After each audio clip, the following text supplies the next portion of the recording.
Why are military coups happening so frequently in Africa? It is essential to understand why they are happening, and for more perspective, VOA's Ndiho spoke with Moses Khisa, Associate Professor of Political Science and Africana Studies at the North Carolina State University College of Humanities and Social Sciences. I really pity Africans when they celebrate military coups, because the continent has been here for a long time. If coups were anything positive and progressive for the continent, Africa would be in a very different place. We have had a fair share of military coups, and yet our politics and economics remain in a shambles.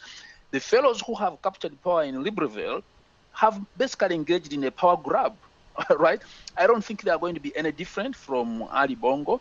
And the record of military dictatorships, military juntas across the continent over the decades, the record is appalling. It's poor, whether in terms of human rights violations, whether in terms of building democratic institutions, whether you're talking about economic performance.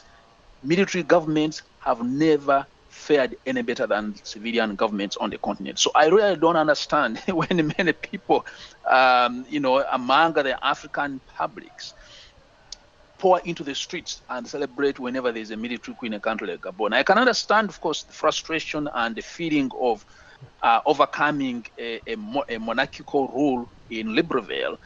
But then, what is the alternative? What lies ahead for the country? Is Gabon going to be any better under a guy who is actually related to the person he has deposed and is being part of the establishment? You talked about a resurgence of these coups. Why do you think these coups are happening? Is it because maybe some of these governments are so oblivious at what's going on around them? When the coups took place, earlier this year and last year and the year before, they were mainly concentrated in the Sahel belt. It has also been experiencing jihadism and jihadist movements that have challenged the central state in most of those countries, and thereby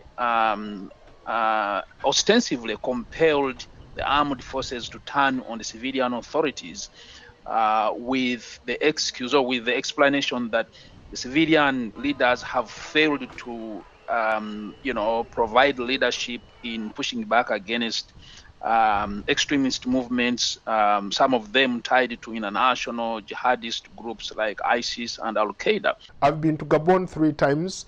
I've met the deposed president on numerous occasions. But then I had also an opportunity to drive around Gabon, to crisscross the country, and the reality could not be so different between what you see in Gabon, Libreville. When you drive 5 miles outside of those major cities, there is absolutely nothing to show for it. Gabon is actually one of the few African countries, Paul, that is officially characterized as belonging to the upper middle income bracket. In other words, its GDP per capita or GNI per capita is upwards of $6,000.